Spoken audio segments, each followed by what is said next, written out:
On its main voyage, the safest ship in the world sank by an iceberg that wasn't even supposed to be there. Nor should it have been, as ice rarely travels that far south before being melted. The captain ordered they go even further south than the route most ships take when crossing from Southampton to New York. This is probably what sealed the fate of 1,500 people, the richest man in America and the central banking system to form. Who knows if Frederick Fleet or Reginald Lee, who was in the crow's nest, were looking straight ahead at the exact time that it could have been spotted, but 30 seconds after seeing it 1,500 feet in front of them, they struck it going only 2 knots slower than they were traveling before seeing the iceberg, which is about 23 miles per hour or 38 kilometers. They don't sit there with binoculars unless they were to already see something that wouldn't have helped in spotting the iceberg earlier. Captain Smith, on his last voyage, was too comfortable with having no loss of life on the ships he previously sailed, probably resulting in why he chose to sail at full speed through an ice field that multiple ships had warned the Titanic of, including the SS California that completely stopped its voyage because they were surrounded by an ice field just 19 miles away from the Titanic. It's scary to think that they cruised right into a massive amount of ice. If they didn't hit that iceberg, they were bound to hit another one. As everyone on the Carpathia, the ship that picked up the survivors, saw massive amounts of ice off the horizon when the sun came up, Carpathia almost hit ice themselves coming to the rescue, which would have made the story of the Titanic and Carpathia have another wacko story to it. Not that it didn't have enough wacky stories to its name. As Charles Jalgan drank himself silly, he survived in the water for 20 times as long as anyone else did, and yes, that is a true story with eyewitnesses to back it. Charles did not get a lifeboat, so he went back, poured some whiskey, and apparently was still either the most clear-headed or brave person, because he was the only person to climb on the back of the stern of the ship as it was sinking. He said he didn't even get dragged down into the water, and his hair didn't even get wet, likely saving his life. He returned to shore with no scrapes, no abrasions, and no hypothermia. Frederick Fleet and Second Officer Charles Lightoller actually saw the lights of the SS California in the distance. The crew laughed and joked and enjoyed the fireworks set off by the Titanic without waking up the captain or the wireless operator. This resulted in there always being at least 2 operators on board, committed to operating 24/7, lifeboats for everyone, and always responding to flares.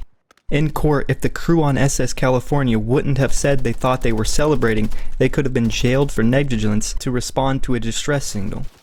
They admitted to seeing the flares and thinking it looked oddly out of water an hour later as they continued to stare directly at the ship, seeing distress lights, knowing they were in a field of ice, and that they were stopped themselves because of it.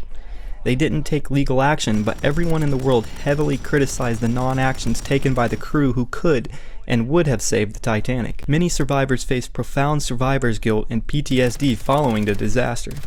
These psychological impacts were not well understood at the time and are now recognized as significant aspects of the human toll of the tragedy. Of the 1,347 men aboard, only 338 survived.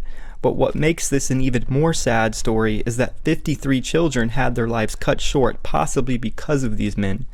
Even though it was normal for a crew member to be on one of the lifeboats, that's like 17 lifeboats.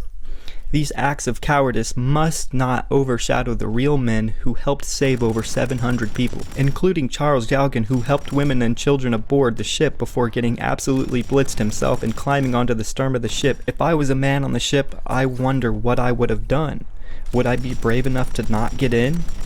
A survival mind can give worse or heightened mindset on what to do to survive, and I think my first thought would be to rip an entire wall off the Titanic and try to float on it. A table probably would have done the trick. But a main reason this wasn't a viable option is because the ship was worth so much and nobody was told that the ship was actually going down, and they really thought that it was unsinkable. If I could go back in time and I couldn't hijack a ship and had no radio to tell the SS California of Titanic's doom, I would row a boat with a giant platform attached to it, or I would have like 50 lifeboats attached and save them all and change history forever. But I would then have to go into the future to see what it has changed, because several safety measures were put into place that we still use today simply due to the Titanic sinking. This would probably doom others in the future if it had not. Then I would have to go back in time and stop myself from saving them. Of course I would need the plutonium for all these trips through time, unless I can generate 1.21 gigawatts from a lightning strike. The decision to go further south, the ice going a lot further south than usual, the negligence of the captain's decision to go full speed into an ice field that they knew about, the SS California making the all-time fail of the century, maybe ever, the law for how many lifeboats available, no double hold, and only one person getting drunk led to 1,500 souls getting fed to Davy Jones' locker. The lore of the Titanic makes it more intriguing than other maritime disasters like the 9,400 souls that vanished on the Wilhelm Gustav, which was carrying people trying to escape war. But like with the Lusitania that killed 1,198 souls, it was also sunk by a torpedo. Please subscribe or you will wake up on the Titanic right after the Titanic hit the iceberg and you won't have a coat.